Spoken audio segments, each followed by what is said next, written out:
So mine actually just happened, and it reaches into the paranormal. Uh-oh. So prepare your minds. Spooky. Children of the night. No. So I was... Two. So I was at work, all right? And I work at the place where you, like, have to talk to people, right? And you just make small talk, right? My Yeah. God. Really There are places we have to talk to people, you assholes. Really narrows it down. You could work at, like, a bottle capping factory where you put caps on bottles all day and you say nothing to no one. I talk to the machine. Well, that makes you... That's not someone. That's an inanimate object. Can we blow Is into it the though? bottles? Because once they Oh, they gain sentience, he's gonna know that I reached out and tried to be a friend, and he's gonna spare me or make me his pet or something. Y'all are terrible at yes ands. You know that? Oh, yeah, I was talking about... Yeah, no, I would talk to the machines. Y'all just talk to spite me, both of you. Anyway, so you make small talk with people, Yeah. and I'm with this one very nice lady who I'd seen before, and I was just asking, like, oh, how's your day going? You know, we got any plans after this? And she says, oh, nothing really. I'm just gonna go. I'm gonna go do some errands. There's some people working on our apartment complex, so I just got to be home for them. And I'm like, oh, that sounds like fun. And, you know, I'm just kind of sort of zoned out just because, you know the cues to answer and not really have to listen. And so, but then she goes, oh, and actually I have an alien abduction support group to go to later. And I was like, all right, hold up. Full focus. Tell me more. And I could tell she was sort of testing the waters to see how I would respond. Because she didn't full on be like, oh, yeah, and I have this major thing to go do. She was kind of like, oh, yeah, and I just sort of kind of have to go do this thing. You know, it's just something silly. But then I think this stuff is fascinating, right? All the paranormal stuff, I just think is a fun time to watch, right? Like ghost adventures or whatever. I don't necessarily believe in all those things, but I think Bigfoot. Yeah. Again, I don't necessarily think all those are real, but they're fun to watch about, right? And kind of figure out. And so I was all aboard on this. I was like, yeah, please, what is when you say aliens, do you mean like aliens, like UFO aliens? And she's like, oh, yeah. And I'm like, oh, okay, I have to know more. And she goes on in detail and says, oh, yeah, I have this support group with alien abductees that I go to every Thursday. And it's right around here, and there's like 14 of us, right? And it's a varied group. It's not just like, it's not people you would think are crazy. We have doctors, we have like politicians that are there sometimes. Is that supposed to make you feel better? People you wouldn't think are crazy turn out to be crazy? They're not crazy. They were abducted.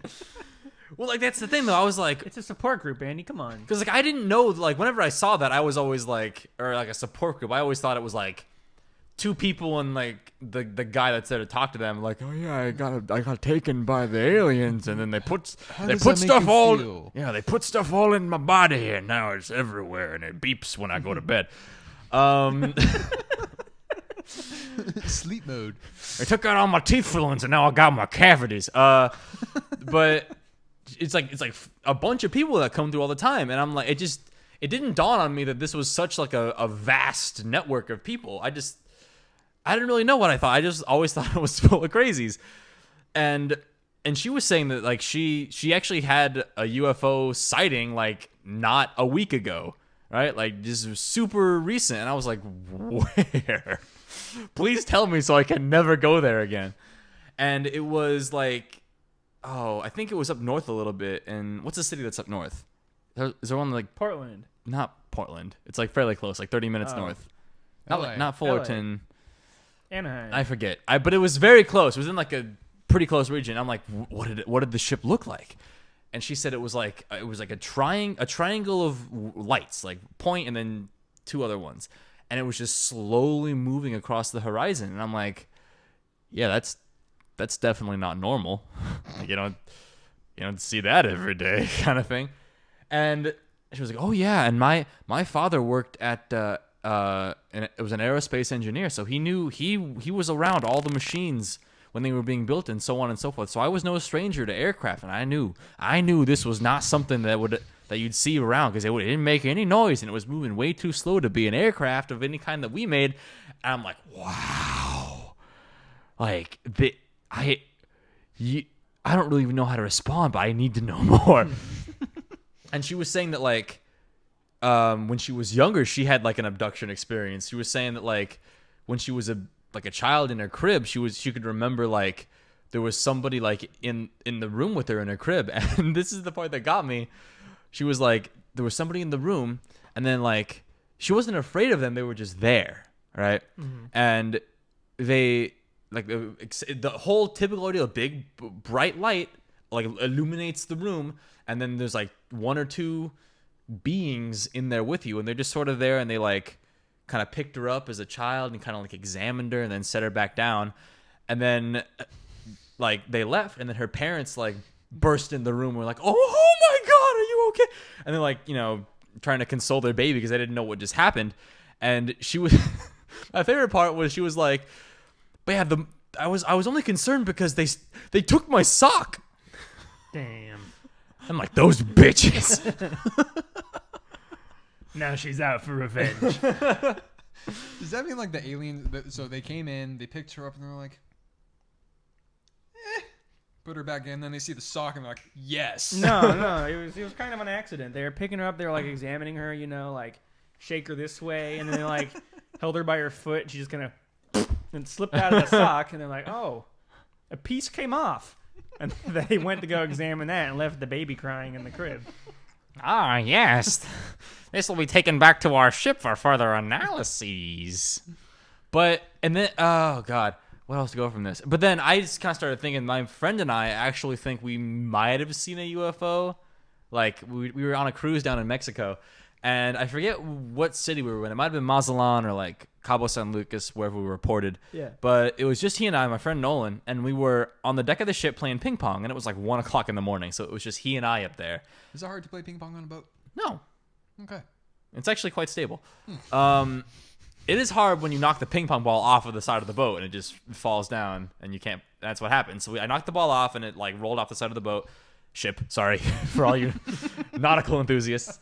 And so like, well, guess we're not playing ping pong anymore.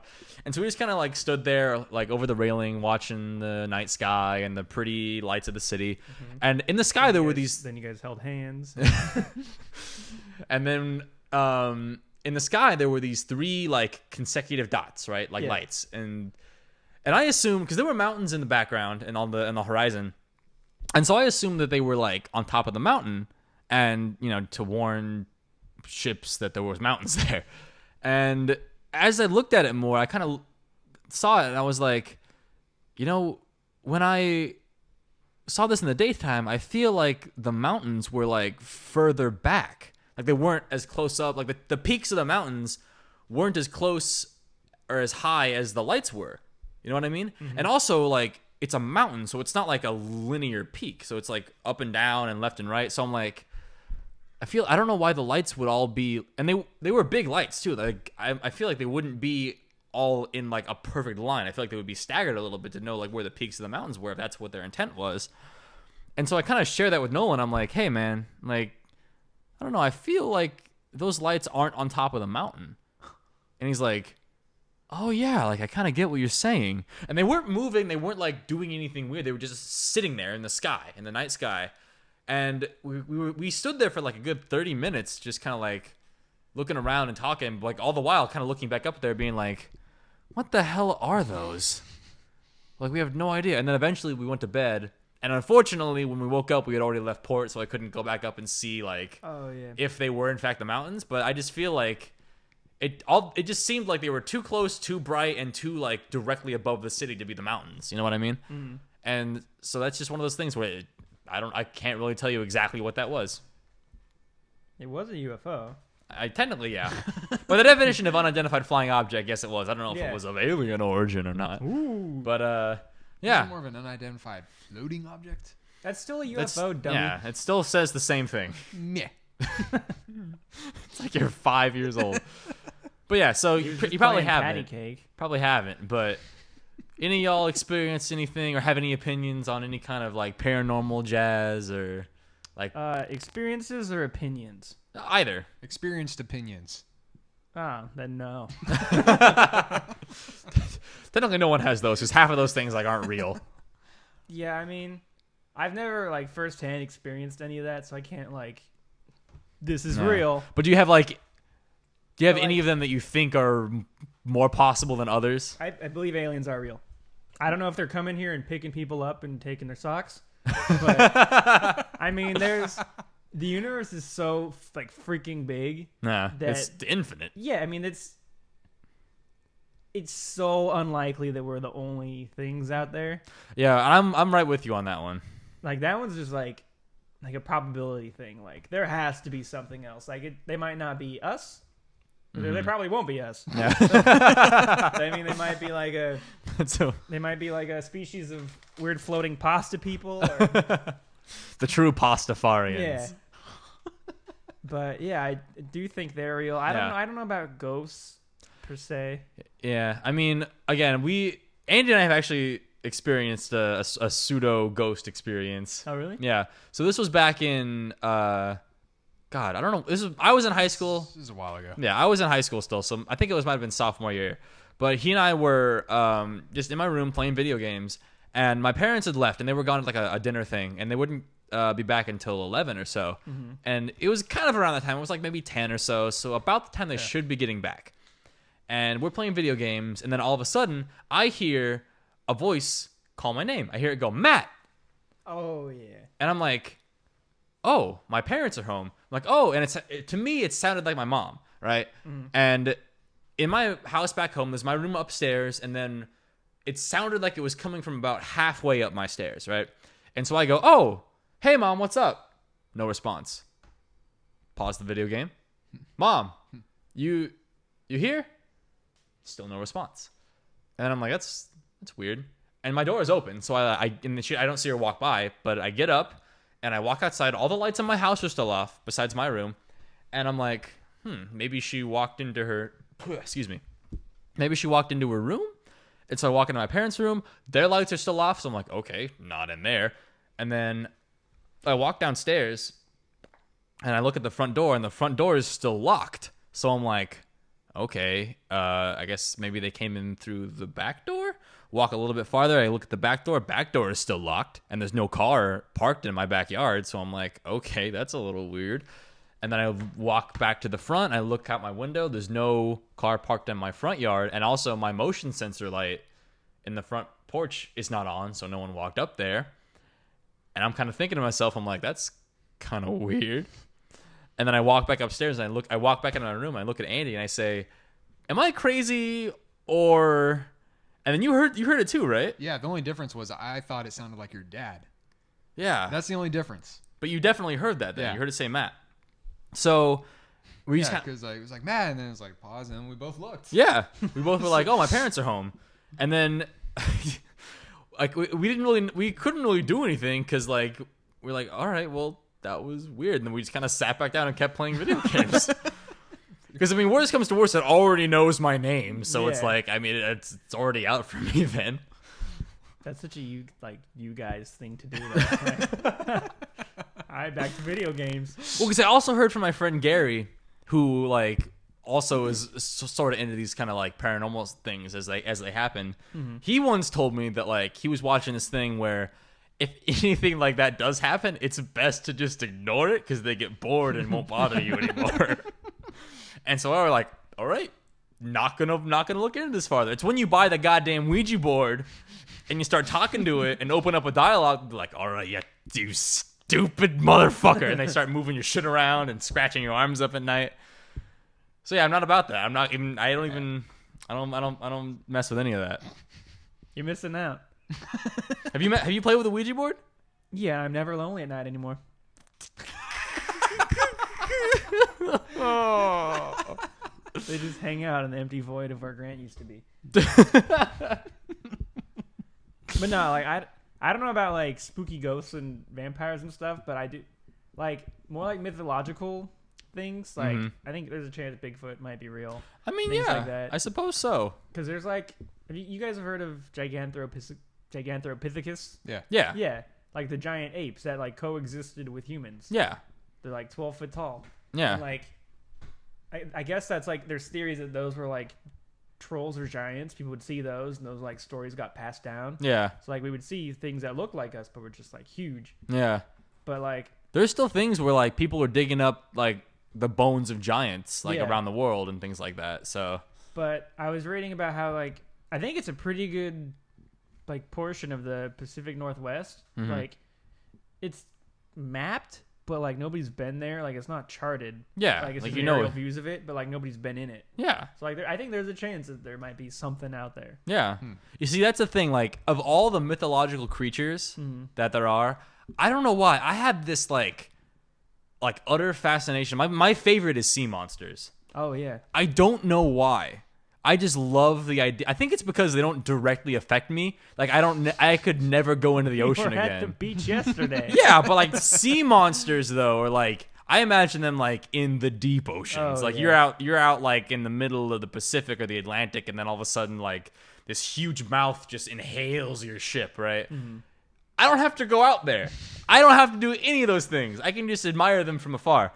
And like there was one story that I read a while ago. It was about this Australian science team, and they were going out and they were tagging sharks, right? Did we do this one? Did we do this one? I've talked about this before. It might not have been on mic. Because I remember doing one of the end cards was about a sea monster, so I think we might have talked. I don't know, whatever. All right. Well, Round two. It just in case, I'll cliff notes it. But basically, they tagged this giant great white shark, and they found the tag later, and the tag like doesn't usually fall off. So they're like, "What? Why the hell? How'd the tag fall off?" And based on all the data the tag gave them, like it went down super far into this like uncharted trench in the middle of the ocean. And they're like, "Weird. Sharks don't go down there. Why is a shark doing down there?"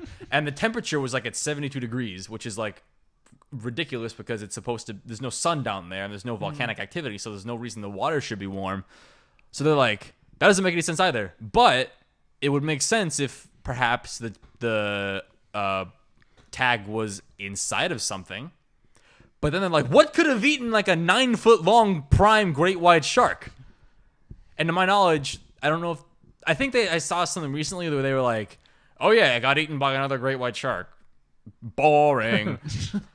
So in my mind, I still am like, I don't buy that. It's probably the Loch Ness monster. No, he's in Scotland. He goes around. They're because the loch actually leads to the ocean. There's an underground thing. It goes all the way out. He's got a trapdoor. I forgot. Yeah, he's got a little trapdoor down there. And also theories that the Loch Ness monster doesn't even live in the lake. It like lives in like the hills and it comes down to the lake. Visits. Yeah, to get food and all that jazz, and then it goes back up into the hills or whatever. Because there are people that say they saw it like come out of the mountains and then go into the water. I've seen people say they like see it pass like on the roads and stuff. Yeah. I also see people that say they're its offspring. So I don't really know what to think. I don't listen to those people because I don't know how that happens. Yeah. But see, here's the thing though. Like, as fascinated as I am by all of this jazz, like, I really, in my heart of hearts, don't ever want to visually, with my own eyes, see something definitive. Why? Because then I lose all my plausible deniability. Then, to me, I'm like, well, fuck. Now, okay, now everything I've ever thought of and heard about is real, so now I gotta worry about fucking aliens touching my bum. I gotta worry about ghosts possessing my regular ghostness. I gotta worry about Bigfoot coming through and hitting me in the face. I gotta worry about Loch Ness Monster and sea monsters eating my feet while I'm in the water. I gotta worry about the Jersey Devil hopping around and stealing my children. Friggin' Mothman. I gotta worry about Mothman's a great one. I gotta worry about Mothman, all those things. I'm like, well, they might as well will all be real now. Nah. I'd like to see them because, like, again, like sea monsters are one of those things. Like, I could probably not like sea dragons or Cthulhu, but like. It's like the same reason. Like, there's so much of the ocean that we haven't seen. Yeah. And like people will go down. They're like, "Oh, we found this cool fish that has pants on. Never seen him before." And it's like, that's cool to me. I remember when I was really little, it was just like, "Oh, the giant squid." I don't know. There's like fishermen say they've seen them, but there's no pictures of them. I'm like, "Oh, we found a dead one on the beach. I guess they are real." And then like 10 years later, like the Japanese were like, "Hey, we got a video of one." Like, this thing is real now. Like, this is a real thing that I know exists. Yeah, addendum. Like I said before, I actually would like to see a sea monster. But again, I'm not talking about like a new species of carp or whatever where it's this is a little dinky guy lives in your urethra. No, it's No one's been able to find them. I'm talking like if I were to see a sea monster or they found a sea monster, I want it to be like the goddamn Leviathan. I want this thing to be like the last of its kind of thing where it's like they can speak English and can change the weather. yeah, like there's those weird ocean sounds that they have. They still don't have a bloop. Yeah, the bloop. They still have that thing where they don't know where. Well, they have a theory. They say it might have came from like the ice caps with it. Shifting and stuff. Yeah, but there's still like 5 more sounds they haven't identified yet. So That's cool. yeah, And I want to know what they are. yeah. I actually saw. What time are we at, Brayden? 7:01. Oh wait. How much longer do we have? We're at 51 minutes. Okay, cool. I'll wrap this up real quick. So, I actually saw a thing recently on Animal Planet that I watched again. It was the Mermaid special. Did you ever see that? Yeah. Remember the Mermaid special? So it was this really crappy like, ooh, we found the mermaids. And Really this- crappy. Yeah, this really crappy It CGI. was mostly Like, cool except for the parts where they tried to pass them off as real. yeah, that's Like, a thing. It was cool theories. Yeah, like they had a bunch of cool like scientific sounding theories as to how the aquatic ape, quote unquote, could have come about. And they had to ruin it with like, oh, these kids got video of one. Yeah. On a shaky cam from like a Nokia flip phone from 1972. With a wicked good zoom lens on it. But yeah, they were saying like, as far as like, we're as humans, we're strangely adapted to be able to do okay in water. Like we have the most flexible spines of any land, like solely land dwelling mammal. We have like the strange. More than cats? Yeah. Yeah. Have you seen contortionists? Yeah, I've also seen cats do crazy things. They can lick themselves. Yeah, but they don't like water. And then we have this like weird We got the webbing. partial webbing between our hands and things like We that. got good lungs. Yeah, like we can hold our breath for if we train theoretically a very long time We and all got that pretty good jazz. vision in water. Yeah, we're hairless, and they were saying that there's these people in I think it's in Africa somewhere that like live next to a river, and they're like river dwelling people, like that's their whole life, and they're so like adapted to being in and around water that they can actually like they have full muscular control over their iris, and they can like dilate it or constrict it to like adjust for the blur and the glare in water. Yeah, they can focus their eyes underwater to see clearly. Yeah, and so they can just see. And there's like a cool video of the kid like who swims up to the camera, and his iris is going like, whoop, whoop, whoop. It's like it's changing size. Serious? Yeah. Dude. And so it's one of those, and we're also like very hairless, which is good for being in water. Mm-hmm. Again, these are all theories, but like I just think they sound We also cool. hold all the gold medals for swimming. So. Yeah, boy. But yeah, it's just interesting. I think it's all cool.